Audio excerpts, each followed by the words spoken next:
Hello दोस्तों, नमस्कार। आज ज्योतिष सीखने और सिखाने की सीरीज़ में हम आगे बढ़ेंगे और हम बात करने वाले हैं एक बहुत ही इम्पोर्टेंट टॉपिक पर। मुंडेन एस्ट्रोलॉजी का जो मेन ऑब्जेक्टिव है वो होता है भौगोलिक घटनाओं के बारे में या ज्योग्राफिकल जो भी इंसिडेंट हैं इन ए कंट्री, उनके बारे में प्रेडिक्शन देना। और आज के टाइम पे या हमेशा से सदियों से उसमें सबसे ज़्यादा इम्पोर्टेंट जो पार्ट होता है वो होता है बारिश या रेन की प्रेडिक्शन देना। रेन की प्रेडिक्शन देने में जो सबसे इम्पोर्टेंट एक कंसेप्ट हम समझते हैं या काम आता है वो होता है आर्द्रा प्रवेश चक्र। तो आज के वीडियो में मैं बात करने वाला हूँ आर्द्रा प्रवेश चक्र। आर्द्रा एक नक्षत्र होता है और राहु का ये नक्षत्र है। आर्द्रा प्रवेश चक्र से क्या मतलब है और ये किस तरीके से रेन की प्रेडिक्शन में हेल्प करता है। सूर्य या सन जब भी आर्द्रा नक्षत्र में एंटर होता है जिस टाइम पर, उस टाइम का हम एक कुंडली बनाते हैं, चार्ट बनाते हैं।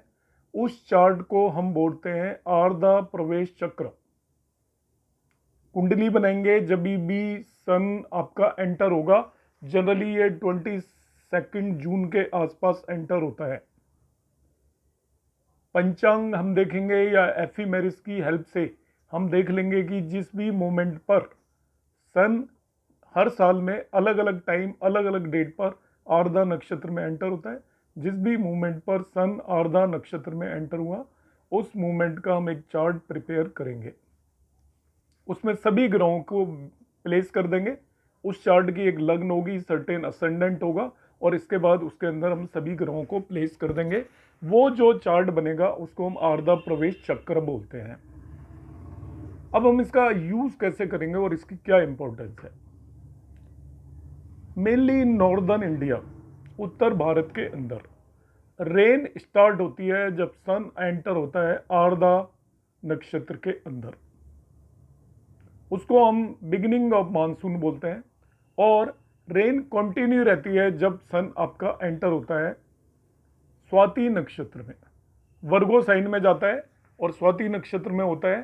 तब हम कह सकते हैं कि मानसून अब खत्म हो गया।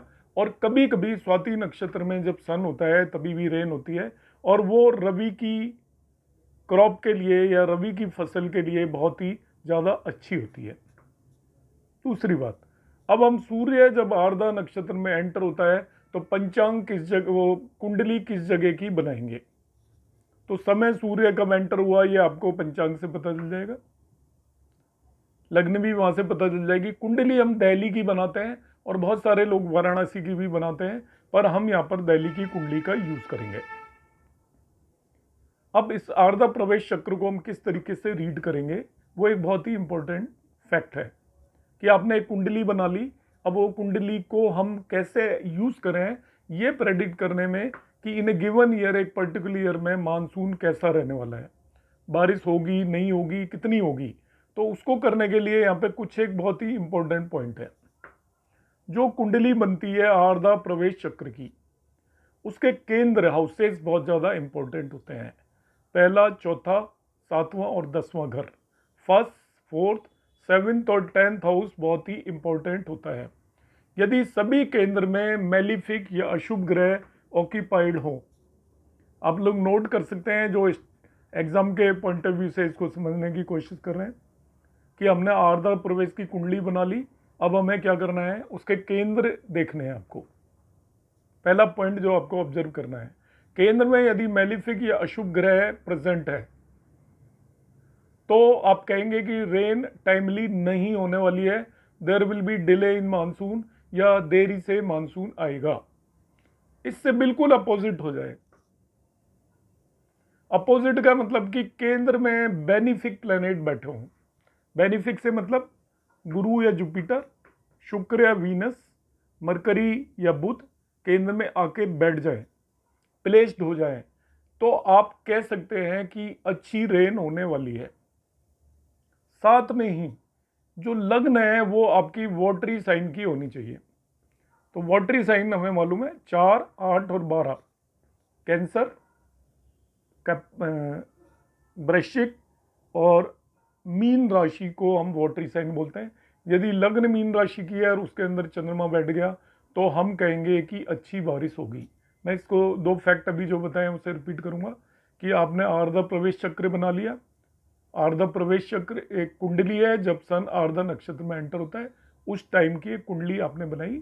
अब हम उसे एनालाइज करना चाहते हैं, एक रफ आइडिया लेना चाहते हैं कि मानसून कैसा जाने वाला है। यदि केंद्र में सभी अशुभ ग्रह बैठे हैं, मेलिफिक प्लैनेट बैठे हैं, तो आप कहेंगे there will be delay in rain और अच्छी बारिश होने की संभावना कम है। मगर शुभ ग्रह बैठे हैं और साथ में ही आपकी जो लग्न है उस कुंडली की आर्द्र प्रवेश चक्र की, वो यदि वाटरी साइन की है, जल तत्व की राशि की है, 4, 8, 12 की, और उसमें चंद्रमा बैठ गया, तो आप समझिए कि आप प्रेडिक्ट कर सकते हैं कि रेन बहुत ज़्यादा अच्छी होने वाली है।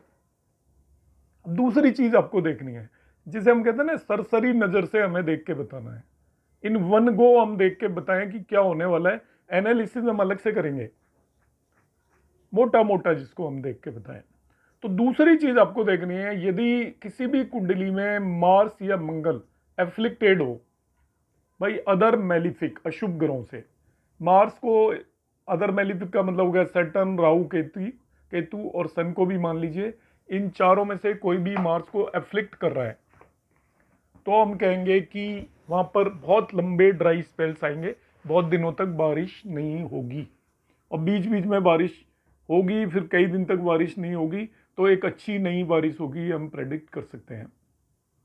एक और चीज़ देखते हैं, यदि ये एक बहुत ही इंपॉर्टेंट कंसेप्ट है जो कि 2023 में भी ऑब्जर्व कर सकते हो कि यहाँ पर शुरू में बारिश हुई थी जून एंड में और जुलाई की स्टार्टिंग में, इसके बाद नहीं के बराबर बारिश हुई है। और ये कंसेप्ट है, जब भी कुंडली में मार्स सूर्य से आगे हो, मंगल सन से आगे हो, तब बारिश नहीं होती है इन जनरल। तो अभी मैं इन कॉम्बिनेशन को फिर से रिपीट करता हूँ। फर्स्ट कॉम्बिनेशन बताया, केंद्र में अशुभ ग्रह हैं तो बारिश नहीं होती है। दूसरा कॉम्बिनेशन बताया, यदि मंगल एफ्लिक्टेड हो भाई मेलिफिक या अशुभ ग्रहों से, तभी भी ड्राई स्पेल्स होते हैं, लंबे समय तक बारिश नहीं होती बीच बीच में। फिर एक कॉम्बिनेशन बताया हमने, यदि मंगल सूर्य से आगे हो तभी भी बारिश होने में डिफिकल्टी होती है, या कहिए बारिश नहीं होगी। मगर केंद्र में शुभ ग्रह हो, लग्न वाटरी साइन की हो, जल साइन की हो, और केंद्र में लग्न के अंदर चंद्रमा बैठा हो, मून बैठा हो, तो अच्छी बारिश होगी। अब एक नेक्स्ट कॉम्बिनेशन है जो बहुत ही इंपॉर्टेंट है, अगेन इस साल 2023 में भी एप्लीकेबल है। सन, वीनस और मरकरी, जनरली ये तीनों आसपास होते हैं, एक आध घर आगे या पीछे, ये सैंडविच हो बिटवीन सैटर्न एंड मार्स, जैसा कि अभी है। ये सैटर्न और मार्स, शनि और मंगल के बीच में हो, दोनों के बीच में यदि आपका सूर्य, बुध और वीनस आ जाए, तो एक तो वर्ल्ड वाइड स्टॉक मार्केट में प्रॉब्लम आती है आपकी, जैसा अभी करंटली चल रही है, और क्लाउड्स बनेंगे मगर जनरली रेन नहीं होगी, ये एक डिफिकल्टी आने वाली है। तो ये एक और कॉम्बिनेशन है आपका, क्लाउड्स बनेंगे मगर रेन नहीं होगी। हिली एरियाज में जनरली आपका क्लाउड ब्लास्ट ऐसी चीज़ें होंगी, जैसा कि अभी आपने देखा होगा सिक्किम के अंदर अभी हुआ था, क्लाउड ब्लास्ट हो गया था। एक और कॉम्बिनेशन है, जब मार्स राइज करता है, मतलब मार्स सेट हो गया बाय द वे, सेट होने का मतलब है आपका कंबस्ट हो गया, और कंबस्ट होने के बाद जब मार्स राइज करता है जब भी, तो उसमें क्या होता है, आपका हेल स्टॉर्म्स होते हैं, मतलब ओले पड़ते हैं उस ड्यूरेशन में। तो I am again repeating all the combination, ये स्टूडेंट के बेनिफिट के लिए, इसलिए लोगों को लग रहा होगा मैं बार बार क्यों बोल रहा हूँ, सो दैट उनको ये अच्छे से चीज़ समझ में आ जाए। अब जो बताया उसको मैं पूरे को रिपीट कर रहा हूँ। आर्द्र प्रवेश चक्र क्या है, ये एक कुंडली है एक्चुअली, जब सन आर्द्र नक्षत्र में एंटर होता है उसकी, उस समय की कुंडली है। आर्द्र प्रवेश में सन एंटर होता है, उस समय नॉर्थ इंडिया के अंदर मानसून शुरू माना जाता है, तो उस समय की कुंडली से हम डिसाइड करेंगे कि आगे मानसून कैसा रहने वाला है। तो इसके कॉम्बिनेशंस क्या है, इस कुंडली के सबसे पहले हम केंद्र देखते हैं। केंद्र में अशुभ ग्रहों का बोलबाला हो तो बारिश अच्छी नहीं होगी, और शुभ ग्रहों का बोलबाला हो ग्रहों का तो बारिश ठीक ठाक होगी। फिर लग्न देखेंगे, लग्न यदि वाटरी साइन की है, जल तत्व राशि की है और उसमें चंद्रमा बैठा है तो अच्छी बारिश की प्रेडिक्शन देनी है। अब खराब बारिश कब होगी?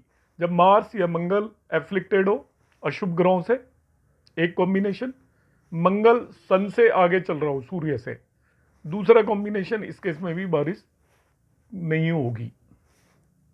Further sun, Venus and Mercury, ये तीनों यदि शनि और मार्स के बीच में सैंडविच हो, सैंडविच का मतलब बीच में हो जाए, तो एक तो शेयर मार्केट में वर्ल्ड वाइड प्रॉब्लम आएगी, उथल फुथल जिसे बोलते हैं वो होगी, और बारिश में भी प्रॉब्लम आने वाली है, और हिली एरियाज में जरूर बारिश होगी, क्लाउड ब्लास्ट वगैरह हो सकते हैं, डिस्ट्रक्टिव वे में बारिश होगी वहां पर। और दूसरी चीज होगी आपका, जब मार्स जब भी राइज करता है, राइज करना उसे बोलते हैं उदय होना, जब वो आपका सन से कंबस्ट हो गया, अस्त हो गया, और इसके बाद वो उस डिग्री से आगे निकल गया जिसमें वो अस्त होता है, तो हम उसको उदय होना बोलते हैं। तब हेल स्टॉर्म्स मीन्स ओले पड़ते हैं नॉर्थ इंडिया के अंदर। तो ये मैंने आपको बेसिक बताया। जो हम आर्द्र प्रवेश चक्र को मोटा मोटा यदि आप रफली देखेंगे, अब हम स्पेसिफिक भी बात करेंगे आगे चलकर, तो ये वीडियो थोड़ा ज़्यादा लंबा हो जाएगा, इसलिए मैं इसको 2 पार्ट में एक्सप्लेन करूंगा। आज मैं केवल आपको बेसिक बताऊंगा और इसके बाद हम एक पार्ट में एक पर्टिकुलर चार्ट को लेके उसको कैसे रीड करना है वो बताऊंगा। अब यहाँ पर हमें आर्द्र प्रवेश चक्र को पढ़ने से पहले 2 चीज़ों का पता होना चाहिए कि किन राशियों की कैसी नेचर होती है इन टर्म्स ऑफ वाटर। कौन जल तत्व की राशि है, किस राशि में कितना जल होता है। तो आचार्य के स्टूडेंट को ये वैसे भी याद करना है, उनकी एग्जाम में इस पर बेस्ड क्वेश्चन आता है कि इस राशि में कितना परसेंटेज वाटर या जल है। दूसरा, कौन से ग्रह की क्या नेचर होती है। इन दोनों के कॉम्बिनेशन से हम आर्द्र प्रवेश चक्र को या उस कुंडली को पढ़ने की कोशिश करेंगे। तो सबसे पहले आपके जो राशियां हैं, हमें मालूम ही है कि 4 तत्वों की राशि होती है। अग्नि तत्व या फायरी, तो वो आपके 1, 5, 9 नंबर बोल रहा हूँ मैं, इंग्लिश में एरीज, लियो एंड सेजिटेरियस हो जाएगी। दूसरी आपकी अर्थी या पृथ्वी तत्व की राशि होती है, 2, 6 और 10। तीसरी आपकी वायु या एयरी राशि होती है, जिनको मैं नंबर बताऊंगा 3, 7 और 11। और चौथी आपकी जलीय या वाटरी राशि होती है, वो आपकी 4, 8 और 12 होती है। ये इन राशियों की नेचर है। अब वाटरी राशि का मतलब ये नहीं है कि वो उसके अंदर जल या वाटर 100% होगा। हमें इनका परसेंटेज याद रखना है। कुछ राशियों में बिल्कुल भी जल नहीं होता, तो ये यहाँ पे दिया हुआ है आपको, how much water is there in each rashi is given below. ये मैं फिर बता देता हूँ कि मेरी लैंग्वेज हिंदी होगी और यहाँ पे जो भी है बुक ले रहा हूँ मैं, आपको PDF है, आपको ये इंग्लिश में है, तो दोनों तरीके के स्टूडेंट इसका बेनिफिट उठा सकते हैं। सुनने से भी समझ में आ जाएगा, पढ़ना चाहें तो आप यहाँ पे देख के पढ़ भी सकते हैं। अब फायरी राशि जो होती है, एरीज, लियो एंड सेजिटेरियस, इसमें एरीज में 25% वाटर होता है, मेष राशि में, सिंह राशि में 0% है, और आपका धनु राशि में 50% होता है। ऐसे ही अर्धी राशि में, टॉरस में 50% है, 2 नंबर राशि में, 6 नंबर में फिर 0 है, और आपका 10 नंबर फुल होती है कंप्लीट। ऐसे ही जो आपका वायु तत्व की राशि है, जेमिनी में कोई वो नहीं होता, 3 नंबर में, 7 नंबर में 25% और 11 नंबर में आपका 50% वाटर होता है। और जो जल तत्वीय राशि हैं, वाटरी राशि हैं, उसमें कैंसर और पाइसेस में फुल होता है, मगर स्कॉर्पियो जिसे वृश्चिक बोलते हैं उसके अंदर केवल 25% वाटर होता है। तो मैं दूसरे तरीके से समझाता हूँ। अब फुल को अलग करें, केवल 3 राशियों में वाटर फुल होता है कंप्लीट। वो है आपकी कर्क या कैंसर, कैप्रिकॉन या मकर, और पाइसेस या मीन। इनमें 100% वाटर होता है, 100%। ये 3 राशियां हैं कंप्लीट वाटरी राशि हैं। तो 4, 10 और 12, हालांकि 10 वैसे वाटरी साइन नहीं होता, मगर इसके अंदर 100% वाटर होता है। इसी तरीके से जिनमें बिल्कुल वाटर नहीं होता, 0%, वो 3 राशियां हैं। वो है आपकी 3 number, 5 number, 6 number. Gemini means Mithun, Leo means Singh, और 6 नंबर वर्गो मीन्स कन्या। इन 3 राशियों में कोई भी जल नहीं होता। तो 3, 5, 6 में कोई भी जल नहीं है। 4, 10 और 12 में 100% वाटर होता है। फर्दर 3 राशियां ऐसी हैं जिनमें 50% वाटर होता है। 50%, वो आपका टॉरस या वृषभ, फिर आपका सजिटेरियस या धनु, या एक्वेरियस या कुंभ। तो ये आपके 2, 9 और 11 नंबर की राशियों में 50% पानी होता है। इसी तरीके से 3 राशियाँ ऐसी हैं जिसमें 25% वाटर होता है, वो मेष राशि या एरीज, लिब्रा या तुला, और स्कॉर्पियो या वृश्चिक। अब इसका ऑर्डर आपको ध्यान रखना है, लर्न करना है ऑर्डर। तो लर्न करने का आपका तरीका मैं बता देता हूँ आपको कैसे लर्न करना है। तो मैं थोड़ा इंग्लिश की राशियाँ बोल रहा हूँ, तो हिंदी वाले स्टूडेंट इससे समझ लेंगे। आप जब लिखेंगे फायरी में सबसे पहले आता है 4 तरह की राशियों की पहली राशियाँ ले लीजिए, Aries, taurus, Gemini and cancer. तो लर्न करने में तो मेहनत करनी पड़ेगी, कोई डायरेक्ट तो फॉर्मूला नहीं है। एरीज, कैंसर, वो Aries, taurus, Gemini and cancer. तो यह है 25, 50, 0 एंड 100। तो पहले 25 किया, फिर 50 हुआ, फिर 0 एंड 100 हो गया। फिर जो दूसरे नंबर पे आती है इनमें, वो आती है लियो और वर्गो, इनमें तो वाटर होता ही नहीं है, और लिब्रा और स्कॉर्पियो में 25% है। तो लर्न करने में आपको इजी रहेगा कि जो आपने चारों तरह की नेचर लिखी, तो फर्स्ट वाली राशियों में ये आया आपका 25%, 50%, नील एंड 100%। सेकंड वालियों में 0, 0 एंड 25, 25। अब आता है थर्ड। तो इसमें फायरी की भी थर्ड है, अर्थी की भी थर्ड है, और एयरी की भी थर्ड है, और वाटरी की भी थर्ड है। यहाँ पे 50%, 100%, 50%, 100%। अब जो हमने याद करा है उसको मैं रिपीट कर देता हूँ। आपने चारों तरह की फायरी, अर्थी, एयरी और वाटरी राशियों को लिख लेना है एक साथ। तो उन पे पहले नंबर पे जो राशि आएंगी उनमें वाटर होगा 25%, 50%, 0%, 100%। 25 टू जा 50 एंड देन 0 ले लीजिए एंड 100%। फिर दूसरे नंबर पे जो राशि आएंगी 0, 0, 25, 25। तीसरे नंबर पे जो आएंगी उनमें आपका 50, 100, 50, 100। तो in this way you can learn it. तो आपको जब प्रेडिक्ट करेंगे तो हम ये देखेंगे कि जो भी राशि किस डायरेक्शन में है, उस राशि के अंदर कितने परसेंटेज वाटर है, उसके बेसिस पर हम प्रेडिक्शन देंगे। दूसरा अब हम देखेंगे प्लैनेट्स को भी। तो प्लैनेट्स का यहाँ पे मैं कॉम्बिनेशन बताता हूँ जो आपको लर्न करना है। ये प्लैनेट्स का जो एलिमेंट क्या है, कौन सा प्लैनेट किस एलिमेंट से बना होता है, और उसमें कितना वाटर कंटेंट होता है। तो वैसे मैं आपको कॉमन आइडिया बता देता हूँ। जितने भी अशुभ ग्रह हैं या मेलिफिक प्लैनेट्स हैं, उनमें वाटर नहीं होता, वो ड्राई होते हैं, फायरी नेचर होती है उनकी। और जितने भी शुभ ग्रह हैं, शुभ में आप मरकरी और बुध को भी मान के चलेंगे, उनके अंदर 100% वाटर होता है, और वो वाटरी प्लैनेट होते हैं, उनका चाहे एलिमेंट कुछ भी हो। तो शुभ और अशुभ ग्रह से आप इसको सेपरेट कर सकते हो, अलग से लर्निंग की जरूरत नहीं है। लाइक आपका सन हो गया, तो ये इसका एलिमेंट है फायर, इसलिए ड्राई है। मून का एलिमेंट वाटर होता है, इसलिए ये वाटरी हो गया। मार्स का एलिमेंट फिर फायर है, इसलिए ये भी ड्राई है। मरकरी का एलिमेंट वैसे अर्थी होता है, पर अर्थ को भी हम यहाँ वाटर से लिंक करेंगे। जुपिटर का जो एलिमेंट है, गुरु का, वो आकाश है, स्काई। जुपिटर आकाश को रिप्रेजेंट करता है, स्काई को। तो ये भी वाटरी है। और शुक्र या वीनस वाटरी होता है, और ये वाटर को, इसमें वाटर होता है। सैटर्न एयरी है एक्चुअली। तो सन फायरी होता है, मार्स फायरी होता है, और इसके बाद हमारा सैटर्न एयरी होता है। तो ये आपका ड्राई एंड विंड को रिप्रेजेंट करता है सैटर्न। तो जब भी तूफान आएंगे तो उसके लिए हमें सैटर्न को देखना है, एयर को रिप्रेजेंट करता है, ड्राई और विंडी को। तो सन आपका फायरी हो गया, इसके अंदर वाटर नहीं है। मार्स के अंदर वाटर नहीं है, सैटर्न के अंदर वाटर नहीं है। बाकी का एलिमेंट चाहे वाटर है या नहीं भी है, लाइक मरकरी इज अर्थी एलिमेंट, स्टिल ये वाटर देगा, कंटेन करेगा।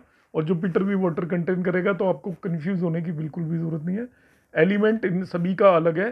लाइक मरकरी का अर्थ एलिमेंट है, और जुपिटर का आपका आकाश है।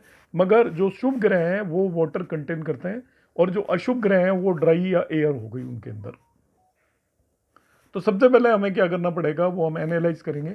हम राशियों को देखेंगे, और उनमें जो ग्रह या प्लैनेट हैं उनके एस्पेक्ट या प्लेसमेंट को देखेंगे कि जो प्लैनेट है वो आपका वाटरी है या ड्राई है, और उन सबके कॉम्बिनेशन से हम प्रेडिक्शन देंगे। मगर यहाँ पे कुछ और एडिशनल मैं कॉम्बिनेशन बताऊंगा। आर्द्रा प्रवेश चक्र मैं इनिशियली बता चुका हूँ। ये अब आर्द्रा प्रवेश चक्र की जो कुंडली है उसको एनालाइज करने के लिए, पर्टिकुलरली एनालाइज करने के लिए, पहले मैंने आपको बेसिक मोटा मोटा तरीका बताया था कैसे एनालाइज करना है। अब स्पेसिफिकली हम एनालाइज करेंगे, ईच हाउस को एनालाइज करेंगे, ईच डायरेक्शन को एनालाइज करेंगे कि किधर कैसा मानसून होगा। तब इन चीज़ों की ज़रूरत पड़ेगी कि उनमें जो राशि है उनकी क्या नेचर है, कितना वाटर होता है, और जो ग्रह हैं उनको अफेक्ट कर रहे हैं वो कौन से हैं, वाटरी है या ड्राई है। अब इसमें कुछ एक कॉम्बिनेशन जो आप याद कर सकते हो, और ये कॉम्बिनेशन इनडायरेक्टली भी एग्जाम में आपके में पूछे जा सकते हैं।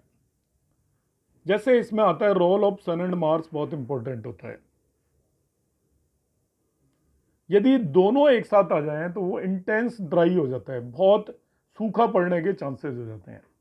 किसी सीजन में आर्द्र प्रवेश चक्र के अंदर आप जब देख रहे हो और सन और मार्स, सूर्य और मंगल दोनों एक ही घर में आ जाएं तो आप समझ सकते हो कि वहां पे आपके, तो आप देखिएगा जरूर कि सन और मार्स का कॉम्बिनेशन तो नहीं है। एक कॉम्बिनेशन हम पहले ही डिस्कस कर चुके हैं, सन जब भी मार्स से बिहाइंड होता है, सूर्य पीछे होता है मार्स से, तब आपका बारिश नहीं होती। इसी तरीके से दो कॉम्बिनेशन जो अभी मैं आपको बताने वाला हूँ बहुत इंपॉर्टेंट है from both exam point of view and from your prediction point of view. Sun and Saturn का कॉम्बिनेशन, यदि किसी ईयर में सन और सैटर्न दोनों एक साथ आ जाएं एक सेम राशि में, सन और सैटर्न सेम राशि में एक साथ हों, और ड्यूरिंग समर हो तो इंटेंस, गर्मियों में हो तो इंटेंस गर्मी पड़ेगी, इंटेंस समर होगी, और ड्यूरिंग विंटर हो तो इंटेंस विंटर होगी। अब जैसे सैटर्न शनि अभी आपका एक्वेरियस में चल रहा है, तो सूर्य एक्वेरियस में जनरली फरवरी मंथ में एंटर करेगा, तो फेब मंथ में आपकी 2024 में ज़्यादा इंटेंस ठंड पड़नी चाहिए। तो सन और सूर्य, सन एंड सैटर्न दोनों, सूर्य और शनि जब भी किसी राशि में एक साथ आ जाएं, यदि वो समर सीजन में आ जाए, गर्मियों के सीजन में, तो उस महीने बहुत ज़्यादा इंटेंस, उस पीरियड में बहुत इंटेंस गर्मी पड़ती है। और यदि वो विंटर के सीजन में दोनों एक साथ आ जाएं, जैसे इस बार भी आएंगे और लास्ट ईयर भी आए थे, तो जनवरी में अच्छी खासी ठंड थी, तो इंटेंस विंटर होने वाली है। एक और चीज़ है इसमें, next very important thing, Saturn Shani अभी जैसे मैंने बताया था आपका विंड और ड्राइनेस, हवा और सूखे का कारक होता है। तो विंड और ड्राइनेस जब भी स्टॉर्म वगैरह लेके आएगा तो उसमें शनि का बहुत ज़्यादा इंपॉर्टेंट रोल होगा। जो हम नाड़ी पढ़ के आए थे, तो शनि यदि आपका वायु नाड़ी के अंदर आ जाता हो, पवन नाड़ी के अंदर आ जाता हो शनि, तो उस टाइम पे इंटेंस हवाएं चलती हैं। तो इन दिस वे मैंने ये यहाँ पर आर्द्र प्रवेश चक्र को स्टडी करने के लिए कुछ एक कंसेप्ट बताए थे। अब मैं इसे पढ़ना कैसे है, how to read the horoscope of Ardra Pravesh, इसके कुछ कंसेप्ट हैं जो मैं बताऊंगा, और हम आर्द्र प्रवेश करेंगे नेक्स्ट क्लास में। यहाँ पर आप सभी राशियों की डायरेक्शन देखिए। कुंडली में डायरेक्शन देखना हमें आना चाहिए, तो ये मैं डायरेक्शन का कंसेप्ट बताता हूँ कुंडली में, यदि किसी को नहीं आता है तो, वैसे सबको आना चाहिए। ये ईस्ट डायरेक्शन रिप्रेजेंट करती है लग्न, 10th हाउस आपकी साउथ डायरेक्शन को रिप्रेजेंट करता है, 7th हाउस वेस्ट डायरेक्शन को रिप्रेजेंट करता है, और 4th हाउस नॉर्थ डायरेक्शन को रिप्रेजेंट करता है। इसी तरीके से आपका जो 5th हाउस हो जाएगा वो ईस्ट और साउथ के बीच में है, तो साउथ ईस्ट बोल सकते हैं हम, 5th एंड 4th हाउस। ऐसे ही आपका 9th एंड 8th हाउस, ये दोनों हाउस हो गए, ये साउथ वेस्ट डायरेक्शन को रिप्रेजेंट करेंगे। 10th एंड 11th हाउस ये नॉर्थ वेस्ट डायरेक्शन को रिप्रेजेंट करेंगे।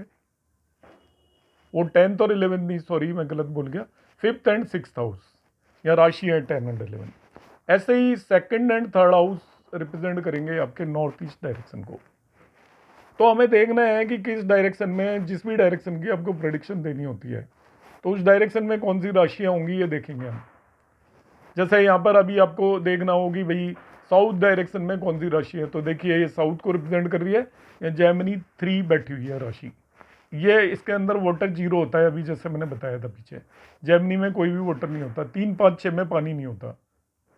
अब 5 राशि यहाँ पे बैठी हुई है, इसमें भी कोई भी वाटर नहीं होता। लग्न में 6 बैठी हुई है, इसके अंदर भी कोई भी पानी नहीं होता।